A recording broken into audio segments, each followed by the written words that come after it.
بچوں کو دعائیں، بڑوں کو سلام. فضا ہے میرا نام. آپ دیکھ رہے ہیں 24 نیوز پر مارننگ وتھ فضا. اور آج کی بھی صبح میری دعا ہے آپ سب کی بہت اچھی گزرے، آج کا دن بہت اچھا گزرے، بہت صحت والی زندگی آپ لوگوں کو ملے اور بہت اچھا وقت گزاریں، بہت پیار محبت بانٹیں ایک دوسرے کو اور بہت پازیٹیو دن گزرے وچ از ویری امپورٹنٹ. تو ہماری بھی شروعات اسی طرح سے ہوتی ہے آپ کے ساتھ. ہم بھی کوشش کرتے ہیں بہت پازیٹیوٹی بانٹیں آپ کے ساتھ اور اس طرح کی کوئی بات کریں جس سے شروعات جو ہے ہمارے دن کی بہت اچھی ہو.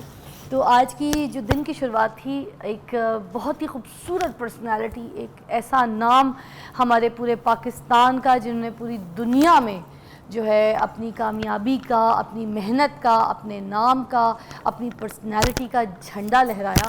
اور بہت بہت بہت بہادر خاتون، ایک خوبصورت خاتون اور گریسفل لیڈی. میں آپ کو بتاؤں، ہم لوگ شوبز انڈسٹری سے ہیں، ہم کام کرتے ہیں، انٹرٹینمنٹ ورلڈ کا حصہ ہیں، سب کچھ ہیں، مگر اس کے باوجود میں آنیسٹ آپ کو یہ بات بتاؤں کہ میں نے آج تک اپنی لائف میں کوئی ایسی ہیروئن نہیں دیکھی، کوئی ایسی بولڈ، ایسی کوئی دبنگ خاتون نہیں دیکھی، کوئی اپنے ارادوں کی پکی ایسی کوئی خاتون نہیں دیکھی، با کردار ایسی زبردست لیڈر.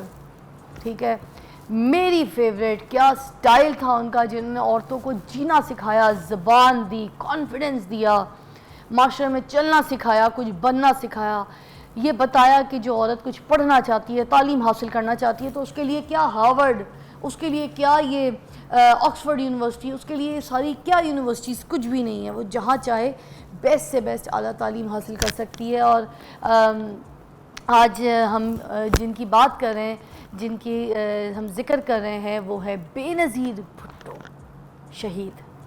آج ہم ان کی بات کر رہے ہیں کیونکہ 71 برتھ ڈے آج ان کی ہے. اور میں چاہ رہی تھی کہ ہم اپنے پروگرام کے سٹارٹ میں ہی بے نظیر بھٹو شہید جی کی جو ہے برتھ ڈے سے، آج ان کی باتوں سے، ان کی یادوں سے اپنے پروگرام کی آغاز کریں.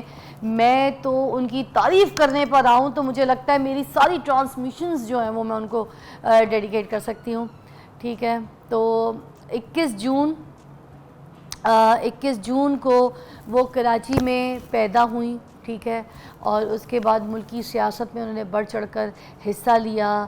ذوالفقار علی بھٹو صاحب ان کے والد صاحب تھے اور منفرد شخصیت، نمایاں مقام رکھنے والی پرسنالٹی. کوئی ڈاؤٹ نہیں ہے اس میں کہ ذوالفقار علی بھٹو صاحب جب سپیچ کرتے تھے، جب بات کرتے تھے تو ان جیسا لیڈر بھی ہماری ہسٹری میں کہیں دیکھنے کو نہیں ملتا. ان جیسی دبنگ سپیچ، جب کوئی ان کی سپیچ سنتا تھا تو ایسے رونٹے کھڑے ہو جاتے تھے.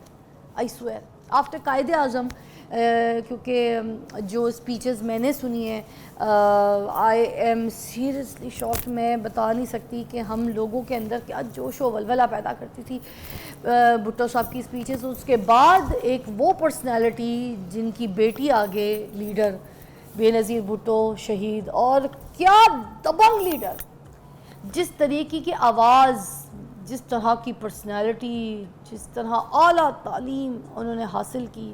ٹھیک ہے، Radcliffe college, Harvard university, Oxford university. ٹھیک ہے، اس کے بعد اس میں سیاست، فلسفے جیسی بڑی بڑی ڈگریز انہوں نے حاصل کی صرف اپنے پاکستان کے لیے. مشکلات اور بہت زیادہ تکلیفوں کا سامنا ان کو شروع سے ہی کرنا پڑ گیا تھا، مگر یہ ساری تکلیفیں اور مشکلات ان کو بہت مضبوط بنا گئیں، بہت دبنگ بنا گئیں. لیڈر تھی، وہ ڈرتی نہیں تھی، ارادوں کی پکی تھی. مارشل لاء کے جو جب ذوالفقار علی بھٹو صاحب کا تختہ جب الٹا تھا اور مارشل لاء جب لگ گیا تھا تو ملک میں رہنا بہت مشکل ہو گیا. انہوں نے وہاں رہ کر بھی، باہر رہ کر انہوں نے وہاں پر جلا وطنی میں سارا کچھ کیا، جد و جہد کرنا شروع کر دی، پالیٹکس میں قدم رکھ لیا. اینڈ 1986 میں وہ اپنے اس پاکستان پیارے ملک وطن میں واپس آئیں تو ایک بڑا پرجوش استقبال کیا گیا ان کا، بڑا ویلکم کیا گیا ان کو. 1988 میں 1988 میں اگر میں بات کروں تو پیپلز پارٹی جو تھی اس میں اسپیشلی دنیا کی پہلی خاتون میں آپ کو کہوں کہ ایز اے لیڈر جو مسلم کنٹریز میں اگر دیکھا جائے تو مسلم کنٹریز کی یہ پہلی وزیر اعظم منتخب کی گئی. اور بڑی خوشی کی بات تھی. مگر اس کے بعد یہ جو حکومت تھی وہ ختم کر دی گئی 18 مارچ کو, اور 1993 میں پھر یہ دوبارہ وزیر اعظم بن گئی یار ماشاء اللہ. اور اس کے بعد 1996 تک ان کی حکومت چلی. انہوں نے بڑا اسٹرگل کیا, محنت کی, اسی طرح جیسے وہ تھیں, محنت سے ڈرتی نہیں تھی. اور ان کی جب شہادت تھی نا, تو شہادت سے پہلے میں آپ کو بتاؤں, ایک بار سب کو یاد ہوگا کہ وہ آئی تھی جہاں پر وہ کارسز والا حملہ ہوا تھا, اور وہاں پر بھی ان کو اٹیک کر کے جو ہے نا ڈرانے کی کوشش کی گئی تھی, اور یہ ڈری نہیں, یہ گھبرائی نہیں, انہوں نے اپنی جان کی پرواہ نہیں کی. انہوں نے کہا میرے ملک کو میری ضرورت ہے, میں پاکستان آؤں گی, اور وہ آئیں. اور جب آئیں تو بس قدرت کو جو منظور تھا, پھر ان کی شہادت ہو گئی. اللہ تعالیٰ ان کو جنت میں اعلیٰ درجے کا مقام عطا فرمائے, اور ان کی قبر کشادہ روشندار کرے. جس نے ہمارے ملک کے لیے اتنا کچھ کیا, جنہوں نے ہماری اس قوم کے لیے اتنا کچھ کیا, ان کو میں خراج تحسین پیش کرتی ہوں. اور بے نظیر بھٹو جی کو میں سلوٹ پیش کرتی ہوں کہ ان جیسی عورت نہ دیکھی ہے, نہ ہے, نہ آئی ہے, اور مجھے لگتا ہے نہ آ سکے گی. دس از the salute for my favorite, all favorite بے نظیر بھٹو شہید جی کو. میری بہت ساری دعائیں ہیں کہ جتنی بھی میری پاکستان کی بہنیں ہیں, بیٹیاں ہیں, وہ بے نظیر بھٹو شہید جیسی بنے. جس طرح کی وہ اسپوک پرسن تھی, جس طرح کی وہ پرسنالٹی تھی, کیا ڈریسنگ, کیا سفید دوپٹہ ان کے سر پہ, اور جب وہ شلوار قمیص پہن کے ایک کالا کوٹ اوپر ایسے پہنتی تھی. آئی ریممبر ان کی ایک ویڈیوز, میں آپ کو بتا رہی ہوں نا, سب کی ڈریسنگز, سب کی پرسنالٹی, ان کی واک میں جو کانفیڈنس تھا, وہ آج تک میں کسی بھی پرسنالٹی میں, کسی بھی عورت میں وہ کانفیڈنس نہیں دیکھتی. I swear, in fact on می, میرے اندر بھی یہ کانفیڈنس نہیں ہے جتنا کانفیڈنس ان کے اندر تھا. تبھی تو وہ بے نظیر بھٹو تھی. تو آج ان کی برتھ ڈے, 71 برتھ ڈے. آپ سب سے ریکویسٹ ہے, جنہوں نے ہمارے ملک کے لیے اتنا کچھ کیا, جو اتنی پیاری ماں تھیں, جو اتنی اچھی خاتون تھیں, اتنی نیک روح تھیں, جنہوں نے ہمارے ملک کے لیے اتنی ایفرٹ اسٹرگل کی, آپ سب ان کے لیے جو ہے نا, اتنی زبردست سیاستدان کے لیے بہت اچھے لفظوں میں دعا ضرور کیجیے گا آج کے دن. میری طرف سے بھی ہم اس بریک میں سب دعا کریں گے ان کے لیے, آپ بھی دعا کیجیے. بریک کے بعد آپ کو دوبارہ جوائن کرتے ہیں. آپ دیکھ رہے ہیں 24 نیوز پہ مارننگ وتھ فضا.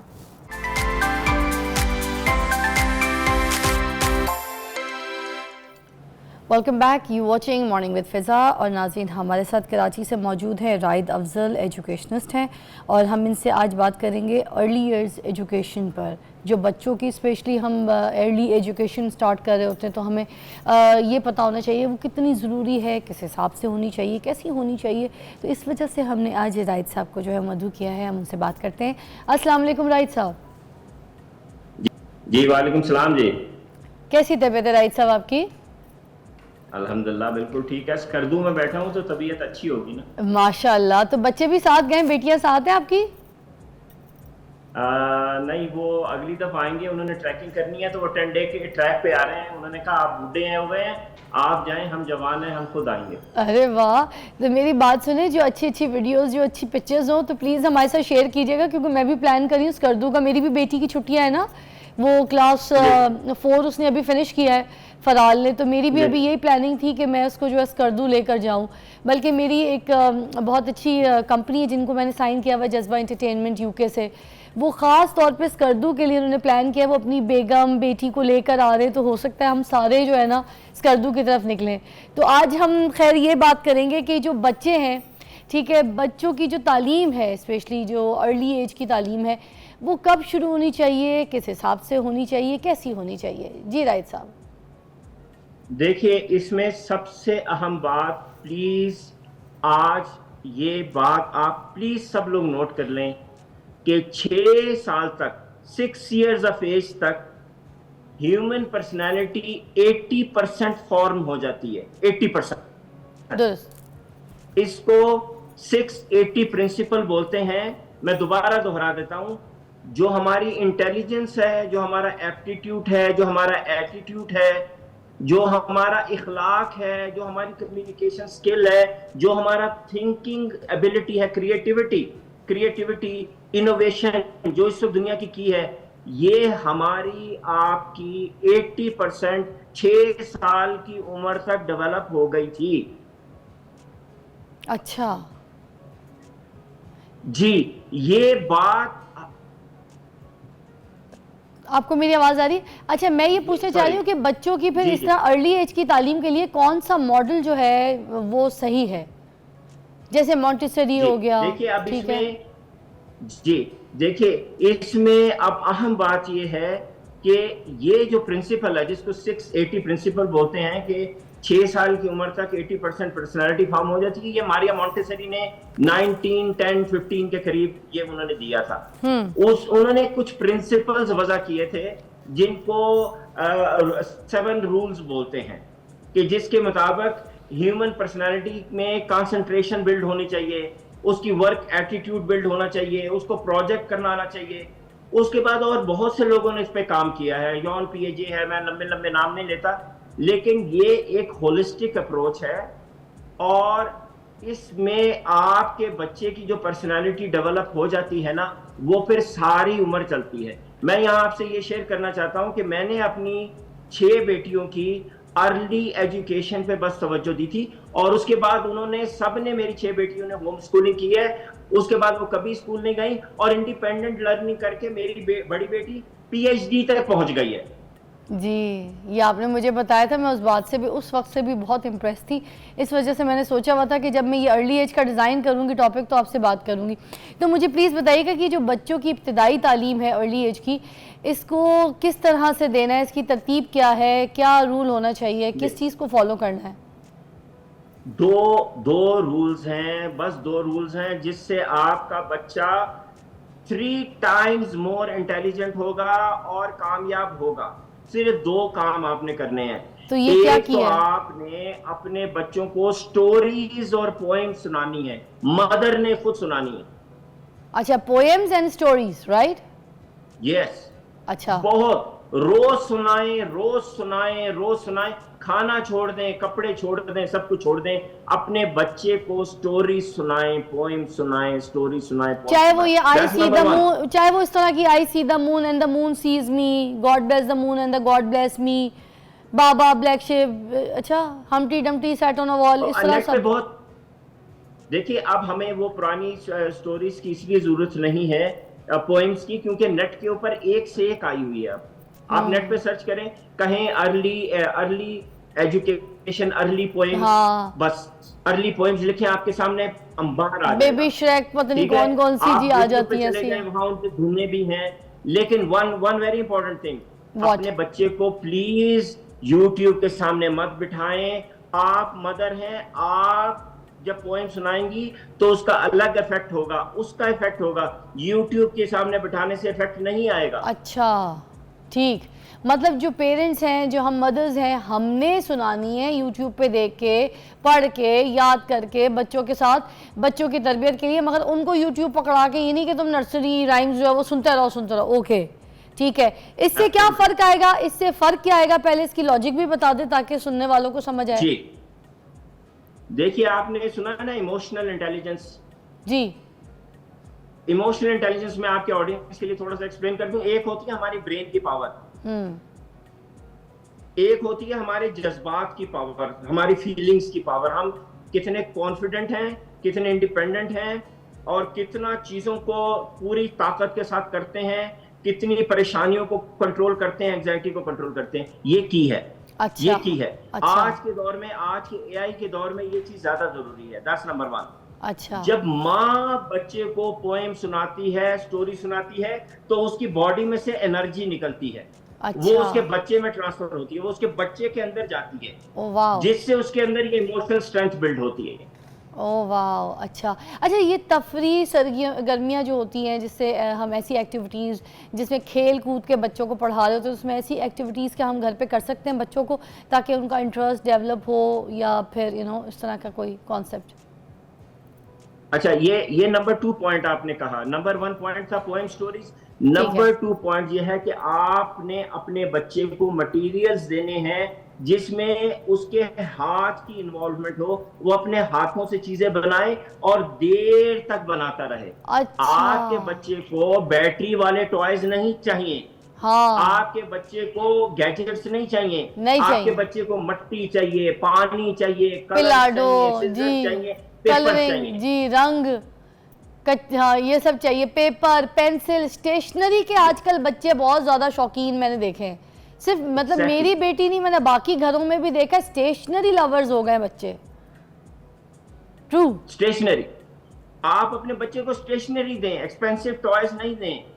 اچھا, اس کو ہاتھوں سے چیزیں بنانے دیں گے. دیکھیے یہ جو ہیومن ہینڈ ہے نا, اس کی ورکنگ میں ہیومن برین ہے. اوکے. یہ بچہ آپ کا جتنا دیر تک اپنے ہاتھوں کے ساتھ کام کرے گا اتنی اس کی برین ڈیولپمنٹ زیادہ ہوگی. لاجک ہے, بالکل صحیح کہہ رہے ہیں, بالکل صحیح. اچھا اس ان ساری چیزوں کے ساتھ ہم نے اس میں کوئی ایسی چیز بھی دینی ہے جس میں ہمیں پڑھانا بھی ہے, یا پھر بس they will catch what they want, یا کوئی کتابیں بھی مخصوص ہیں؟ They will catch what they want, absolutely. Let them use their hands, that's number 1. اور نمبر 2 ان کو پوئم سٹوری سنائیں تاکہ نالج ان کے مائنڈ میں جائے, ان کی پرسنالٹی بلڈ ہو, ان کی کمیونیکیشن سکل ریفائن ہو, انہیں دنیا کا پتہ چلے. یہ 2 کیز ہیں, یہ ریگولرلی مدر کو کرنی ہے. اچھا, اور کوئی ایسی بکس وغیرہ, کوئی سٹوریز بھی ہم نے سنانی ہے کیا؟ مطلب story telling and fairy tales, اس طرح کی کوئی چیزیں خاص, کوئی بکس ہوں ارلی ایج کی؟ دیکھیے کوشش کریں کہ فیری ٹیلز نہ سنائیں. اچھا, فیری ٹیلز نہیں. اچھا, ایسی سٹوری سنائیں جو ریئل کریکٹرز پہ ہوں. نیٹ پہ چلے جائیں, فیس بک پہ چلے جائیں, گوگل سرچ کر لیں, اتنے سارے آن لائن اب لوگ بیچ رہے ہیں نا ارلی چائلڈہڈ کی کتابیں. پاکستان کے اندر بہت پبلش ہے, اب اس پہ کام کر رہے ہیں. بہت رچ مٹیریل جنریٹ ہو رہا ہے پاکستان میں, ہر مہینے 4 کتابیں. یہ میرا ایوریج رہا. یہ آپ کی ویسے ایک بات صحیح, مجھے میں نے اپنی بچیوں کے لیے ہر مہینے 4 کتابیں مست خریدی ہیں. ویسے آپ کی ایک بات بڑی لاجک والی ہے, یہ بچوں کو جو ہے نا یہ فیری ٹیل سے تھوڑا سا بلکہ دور رکھنا چاہیے, خیالی پلاؤ سے. مجھے بچپن میں نا وہ جل پریوں کی کہانی سنائی جاتی تھی. میں آج بھی کسی سمندری علاقے میں چلی جاؤں تو پانی کے اندر جل پری ڈھونڈ رہی ہوتی ہوں. سیریس ہے, رہ جاتی ہے باتیں, بچپن کی باتیں دماغ میں رہ جاتی ہے. تو یہ آپ, اور جیسے ہارر سٹوریز اگر بچوں کو سنا دی جائے, کچھ پیرنٹس جو ہے وہ ڈرانے کے لیے بچوں کو کھانا وانا کھلانے کے لیے بھوت سے ڈرا دیتے ہیں کہ اس کمرے سے جو ہے نا بھوت آ جائے گا, کھانا کھا لو. وہ بچے بڑے ہو کے بھی اسی چیز سے ڈرتے ہیں, میں ابھی تک ڈرتی ہوں. اچھا رائٹ صاحب, آپ میرے ساتھ ہی رہیے گا, ایک بریک لیتے, بریک کے بعد جوائن کرتے, امپورٹنٹ بریک ہے. Will catch you soon. تو آپ ہمارے ساتھ رہیے, دیکھتے رہیے مارننگ وتھ فضا.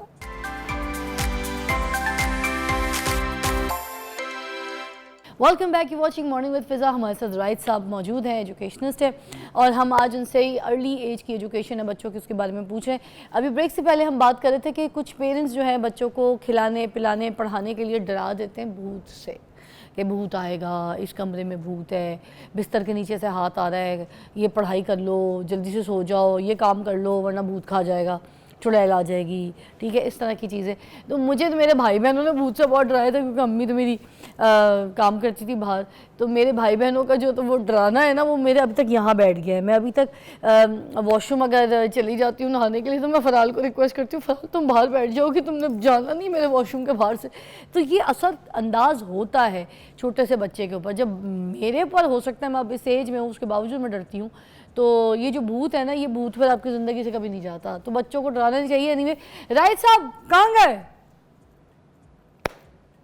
جی رائد صاحب, سن تو لیا ہوگا آپ نے کہ میری زندگی میں بھی ایک بھوت ہے جو بچپن میں مجھے دکھایا گیا. پہلے ایک مزے کی بات بتاتا ہوں اور پھر آپ سب سے ایک ریکویسٹ کرتا ہوں. جی, مزے کی بات یہ ہے کہ میں نے ہنڈریڈز آف فیمیل سے پوچھا ہے کہ کیا چڑیل آپ نے کبھی دیکھی ہے, چڑیل؟ ہاں, تو ان سب نے مجھے کہا ہے کہ نہیں ہم نے نہیں دیکھی, لیکن ہمارے جاننے والے نے دیکھی ہے. ہاں یہی بات کرتے ہیں لوگ. تو پاکستان ایک وہ یونیک کنٹری ہے جہاں پہ چڑیل کسی نہ کسی کے جاننے والے نے دیکھی ہے لیکن خود کبھی نہیں دیکھی. خود نہ بھوت دیکھا, نہ چڑیل, نہ پچھل پیری. اب آئیے اصل پیغام کی طرف.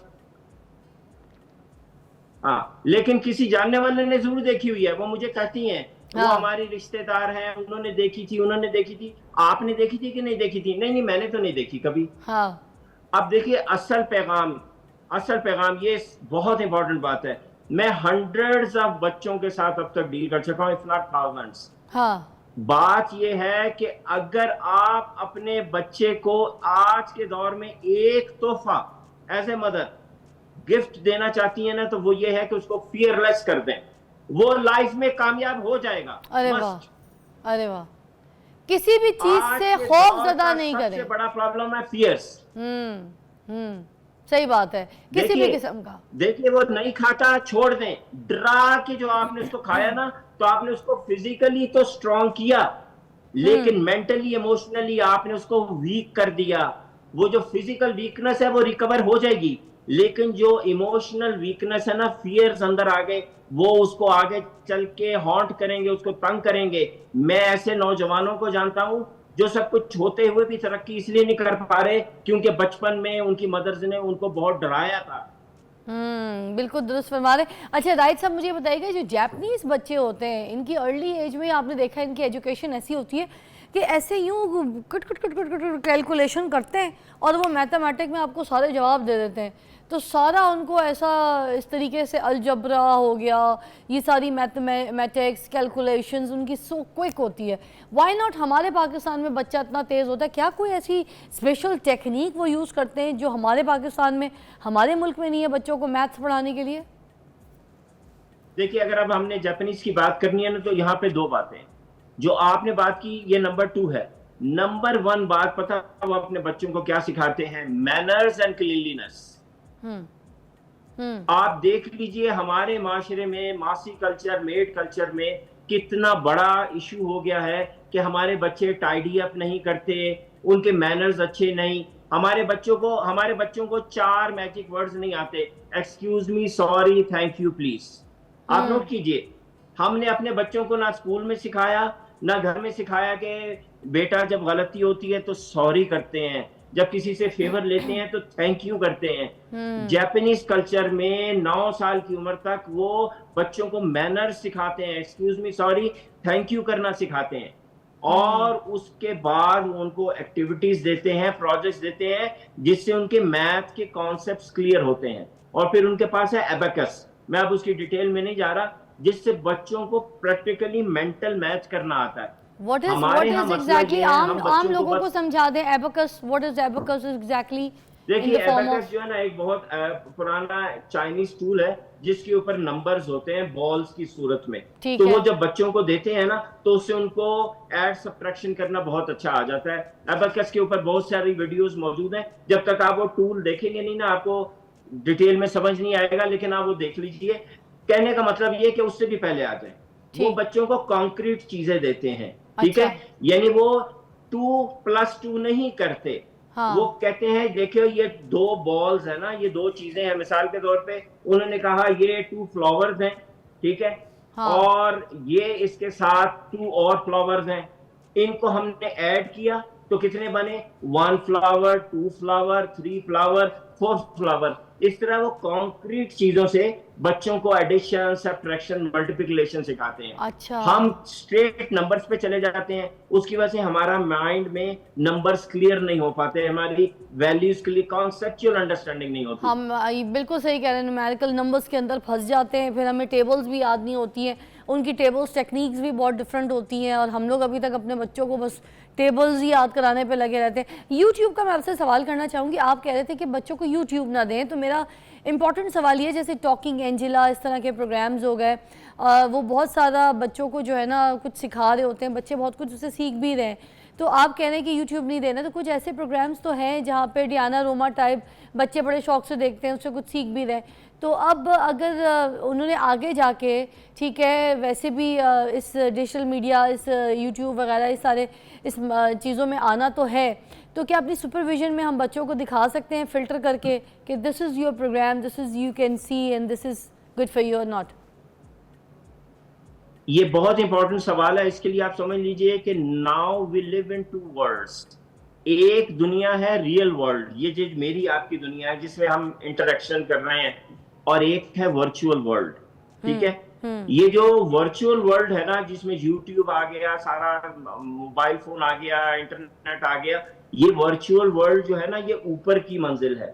اس کی جو فاؤنڈیشن ہے نا وہ ریئل ورلڈ ہے. جب تک ہمارے بچوں کو ریئل ورلڈ کی انڈرسٹینڈنگ نہ ہو انہیں آپ ورچوئل ورلڈ میں مت پھینکیں. یہ لانگ ٹرم میں ان کے لیے نقصان دہ ہے, ان کا لوگوں کے ساتھ انٹریکشن خراب ہو رہا ہے. یہ میں ایوری ڈے اپنی آبزرویشن میں دیکھ رہا ہوں. We need to make a very strong real world foundation. اگر آپ اس میں ایڈ کرنا چاہتے ہیں ورچوئل ورلڈ کو تو آپ اس میں 20 minute 25 minute maximum 20 minute daily کا اس میں ایڈ کریں. یوٹیوب کے یہ جو مختلف پروگرامز ہیں اس سے زیادہ مت کریں. ابھی اس کو صرف ریئل ورلڈ میں رکھیں, اس کو چیزوں کے ساتھ انٹریکٹ کرنے دیں. اس کو خرگوش کی ویڈیو دکھانے سے بہتر ہے کہ اس کو ایک خرگوش لے دیں. اسے کیٹ کی کہانیاں دکھانے سے بہتر ہے یوٹیوب سے کہ آپ اس کو کیٹ لے دیں. اچھا, مطلب کہ یہ جو ہم بچوں کو رنگ یاد کرواتے ہیں یوٹیوب وغیرہ سے, تو یو مین کہ ہم پھر ان کو ریئل لائف اگر گرین بتا رہے ہیں تو ہم بتائیں دس گراس از گرین, ٹھیک ہے, لال رنگ بتا دیں. مگر پیرنٹس کے پاس, آج کے دور کے پیرنٹس کے پاس بھی تو ٹائم نہیں ہے. آج کا پیرنٹس بھی تو اتنا مصروف ہے, اس کے پاس سانس لینے کی فرصت نہیں ہے, اپنا مطلب اپنے آپ کو ٹائم دینے کی فرصت نہیں ہے. ٹھیک ہے, اس نے گھر کا کرایہ دینا ہے, مہنگائی اتنی ہے, پریشانی اتنی ہے, آپ کو پتہ ہے بجٹ کدھر چلا جاتا ہے, پھر ہماری اکانومی کدھر جا رہی ہے, پھر آپ کو یہ ساری چیزوں کا پتہ ہے کہ ہماری مڈل کلاس جو ہے شرنک ہو رہی ہے. اور یہ زیادہ تر جو پیرنٹس ہیں ہمارے مڈل کلاس پیرنٹس کی ہم بات کر رہے ہیں بیسکلی. تو اب بچوں کو کس طرح سے وہ کس طرح ٹائم دیں گے, کیسے یہ ایجوکیشن ان کی جو ہے وہ گھر میں کرائیں گے ارلی ایج کی؟ دیکھیے ہمارے ہاں 90% گھر تو ابھی بھی سنگل پیرنٹ ارننگ ہے نا, کہ فادر جاتا ہے کام کرنے, ماں گھر پہ رہتی ہے. ہمیں اگر بچوں کی تربیت اچھی کرنی ہے نا تو سب سے پہلے اپنی لائف کو سمپل کرنا ہوگا. یہ کھانے, یہ فیشن, ان میں سے نکلنا ہوگا. تھوڑا سا اپنے موبائل فون کی کنزمپشن کم کرنی ہوگی اور وہ ٹائم بچوں کو دینا ہوگا. اور پلیز ذہن میں ایک بات رکھ لیجئے, آپ کے بچے کو آپ کا کوالٹی ٹائم, بڑا ٹائم جو ہے نا 7 سال کی عمر تک چاہیے. اس کے بعد یہ ورلڈ وائڈ ایکسپیرینس ہے, میرا اپنے بچوں کے ساتھ ایکسپیرینس ہے, پاکستان کے ہنڈریڈز آف بچوں کے ساتھ ایکسپیرینس ہے. اگر آپ نے 7 سال کی عمر تک, جو آج آپ کے پروگرام کا ٹاپک ہے نا ارلی چائلڈہڈ, 7 سال کی عمر تک آپ نے بچے کو کوالٹی ٹائم دے دیا, یہ آپ کو ساری عمر پے بیک کرے گا. آپ کی زندگی خوشگوار ہو جائے گی, آپ کا بچہ کامیاب ہو جائے گا. اوکے, ایک اور آخری سوال میں آپ سے کرنا چاہوں گی. مجھے یہ بتا دیجیے کہ یہ جو سمر ویکیشنز آتی ہیں بچوں کی, سمر ہالیڈیز میں, تو اس میں بھی وہاں پر بچے جو ہے بہت کچھ ایکٹیویٹیز سیکھ رہے ہوتے ہیں, لوگوں سے مل رہے ہوتے ہیں. آلدو پاکستان میں تو یہ بین ہے ابھی, اور اس میں کمیونیکیشنز کا پتہ چلتا ہے بچوں کو, پھر کچھ نئی چیزیں انوویٹ ہوتی ہیں, سیکھتے ہیں, کچھ اپنے اسکلز کے بارے میں پتہ چلتا ہے, ان کو کنیکشنز ان کے بنتے ہیں. اس طرح کی کچھ جو ایکٹیویٹیز ہوتی ہیں, آپس میں دوستی, کھیلنا, لڑائی, ایک ساتھ کھانا کھانا, رہنا, آل دیٹ, تو کیا یہ ہیلدی ہے یا پھر یہ بالکل ٹھیک نہیں ہے ارلی ایج ایجوکیشن کے لیے بچوں کی؟ دیکھیے ارلی ایج میں تو یہ جتنی چیزیں آپ نے گنائی ہیں نا, آپ یہ جتنی زیادہ کریں گے نا ہوم کو بیس بنا کے, اتنا آپ کے بچے کی پرسنالٹی بہتر ہوگی, وہ لائف میں کامیاب ہوگا. محلے کے بچوں کو گھر میں بلائیں, ان سب کو, جیسے آپ نے کہا اسٹیشنری بچوں کو اچھی لگتی ہے, سب کو اسٹیشنری دے دیں, سب کے سامنے وہ کلرز رکھ دیں, کریونز رکھ دیں, سب کو کہیں کاٹو, کلر کرو, ٹیپنگ کرو.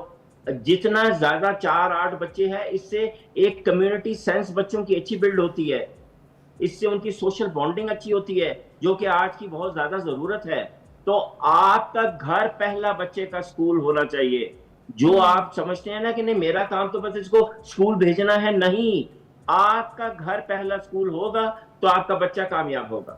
صحیح, درست فرمایا. اچھا, اور ساتھ ساتھ ٹیچرز کے بارے میں مجھے بتا دیجیے کہ جو ہماری ٹیچرز ہیں ارلی ایجوکیشنز کے لیے, کیا ان کو خاص کوئی ٹریننگ, کوئی ایجوکیشن ہمیں ان کو بھی دینی چاہیے؟ یہ میرا لاسٹ سوال ہے, پلیز مجھے جواب دیجیے گا. یعنی مدرس کیوں کہہ رہی ہیں آپ؟ مدرس کو I'm asking for the teachers جو بچوں کو پڑھا رہی ہوتی ہیں, تو ارلی ایجوکیشنز کے لیے کیا ان کی بھی تربیت, ان کی بھی ٹریننگ, پڑھائی ضروری ہے؟ تو پھر میری بڑا لمبا ہو جائے گا. لیکن پلیز ہماری ٹیچرز کو ارلی چائلڈہڈ ایجوکیشن کی کوئی ٹریننگ نہیں ہے, وہ رٹے لگوا رہی ہیں. معذرت کے ساتھ ہمارے اچھے اچھے اسکولوں میں بھی صرف رٹے لگ رہے ہیں. ہمارے اسکولوں میں ارلی چائلڈہڈ ایجوکیشن نہیں مل رہی کیونکہ ٹیچرز کے پاس اس کی ٹریننگ ہی نہیں ہے. It's very sad situation.